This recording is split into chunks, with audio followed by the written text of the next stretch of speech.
Radhe Radhe everyone, कैसे हो आप सब। सो ये after a long time I am making a video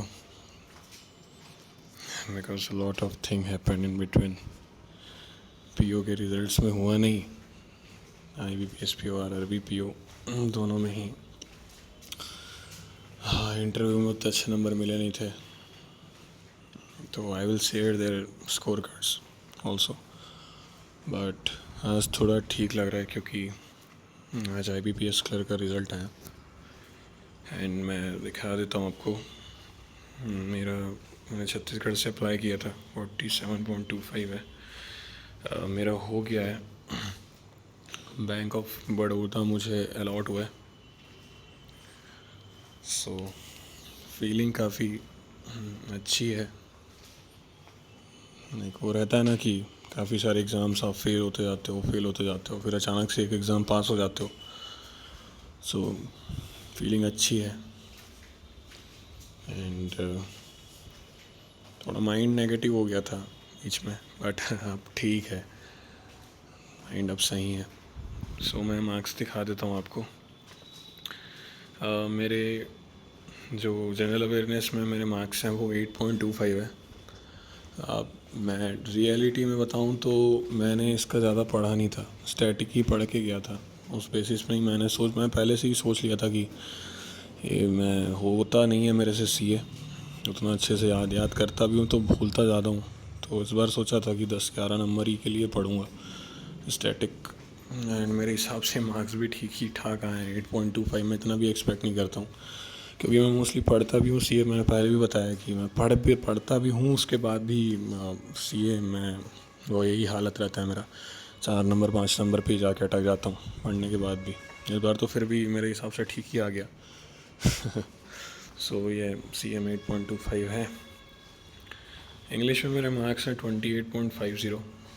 मैंने अटैम्प्ट तो ज़्यादा ही किए थे, अटैम्प्ट मुझे उतना ठीक से याद नहीं है, काफ़ी दिन भी हो गया ये तो, बट 30+ तो मैं एक्सपेक्ट कर रहा था। 28.50 ठीक है फिर भी, लेकिन थोड़ा कम हो गया लग रहा। रीजनिंग में 37 आया। मैंने इस बार रीजनिंग अच्छा बनाया था, पजल सारे बना लिए थे, मिसलिनियस भी मोस्टली मैंने बना लिए थे। पजल्स इस बार इजी ही आई थी, मोस्टली बन गए थे सारे। तो ये हुआ था।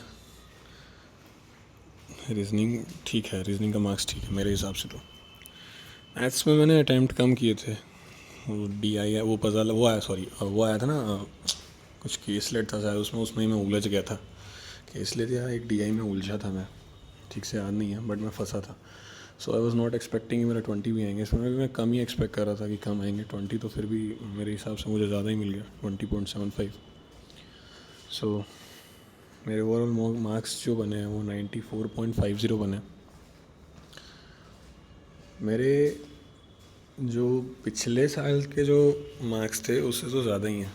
लाइक मेरे पिछले साल के जो मार्क्स थे ना, मुझे याद है 68.45 ऐसे ही कुछ था, 68.45 कुछ, और उस टाइम कट ऑफ 78 गया था, 78 समथिंग। मेरा नहीं हुआ था क्योंकि मैंने शायद पिछले भी वीडियोस में बताया था कि उसमें मैंने पजल्स जो पकड़ी थी उसको मैंने गलत तरीके से बना दिया था। लाइक वो रहता है ना कैटेगरी वाला, AGM DGM CGM CM जो भी रहता है, उसके मैंने पोजीशंस उल्टे लिख दिए थे, और वैसे ही मैंने बनाना चालू कर दिया था, और वो मेरा काफ़ी ज़्यादा टाइम ले गया था। तो बिकॉज ऑफ दैट मैं आगे के पजल्स नहीं बना पाया, टाइम काफ़ी ले गया। तो मेरा पहला ही सेक्शन ख़राब हो गया था, तो माइंड ख़राब हो गया, आगे के सेक्शंस मैंने बिगाड़ दिया जाके।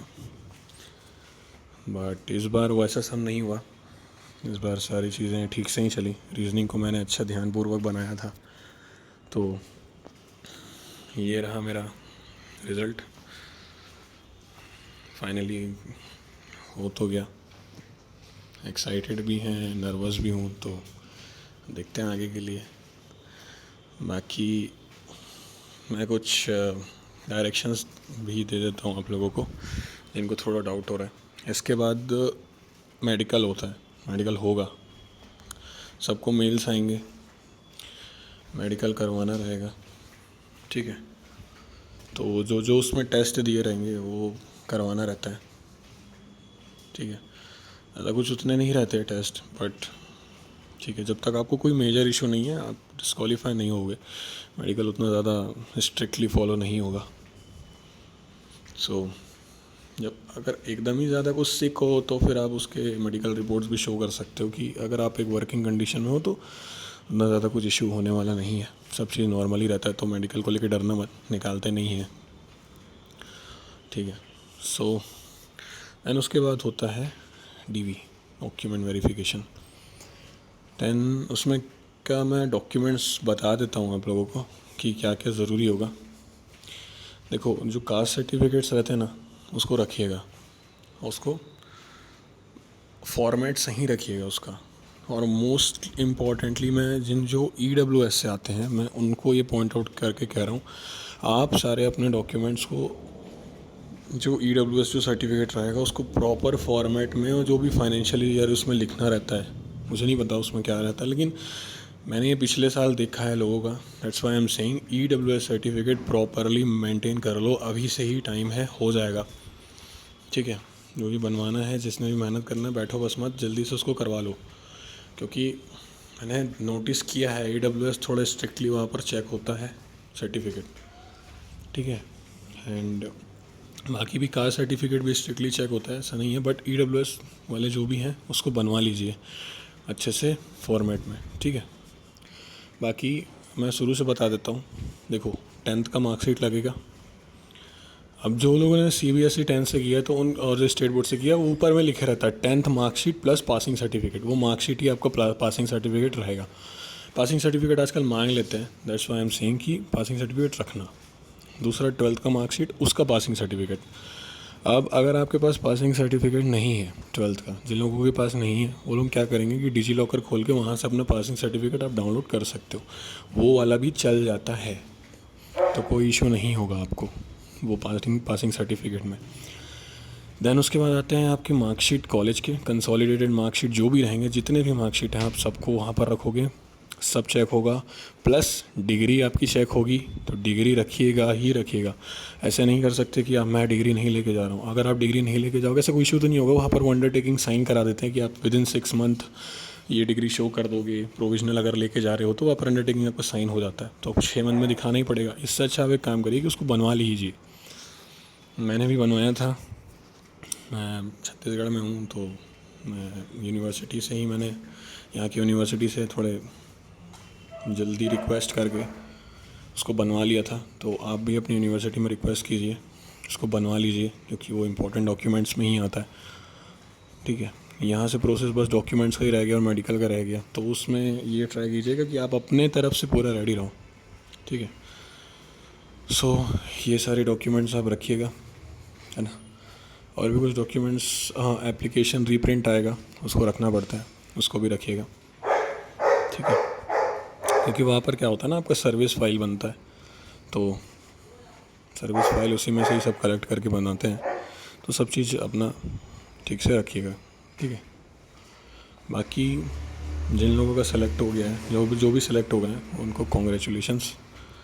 अब फाइनली प्रिपरेशन वाला टाइम ख़त्म होता है, ब्रांच में जाके ब्रांच का काम करना अब चालू हो जाएगा, कस्टमर्स आएंगे, KYCs होगा, सो अलग तरीके के चैलेंजेस चालू होने वाले हैं।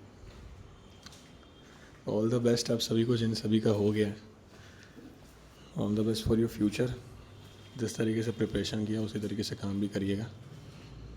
एंड जिन लोगों का नहीं हुआ है, मैं जानता हूँ कि ये समय काफ़ी भारी पड़ जाता है, लाइन से कुछ पेपर्स नहीं निकलते, कई लोगों के साथ हुआ भी होगा कि एक भी मेंस नहीं हुआ, जबकि दिए सारे मेंस होंगे उन्होंने। मैं जानता हूँ क्योंकि मैं भी इस फेज से निकल चुका हूँ। That's why I am saying कि यहाँ पर ना वो सब वर्ड्स काम नहीं करते, कोई कितना भी कह दे कि फिर से ट्राई कर, हो जाएगा, फिर से ही ट्राई किया था फिर भी नहीं हुआ, तो ये वाला मेंटलिटी आ जाता है, कितना ही ट्राई करते वाला थॉट्स दिमाग में आते ही हैं।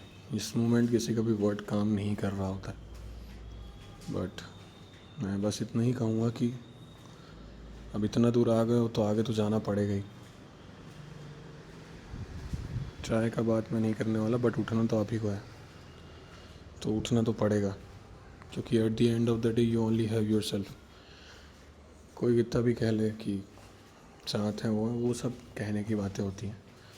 आपको अपने आप को उठाना पड़ेगा और हर बार उठाना पड़ेगा। मैंने भी बार बार उठाया है, तो मैं भी आपको यही सजेशन दूंगा कि खुद को उठाओ।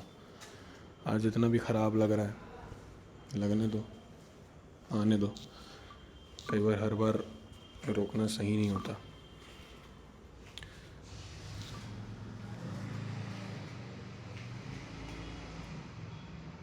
ठीक है, so all the best for your future. Radhe Radhe.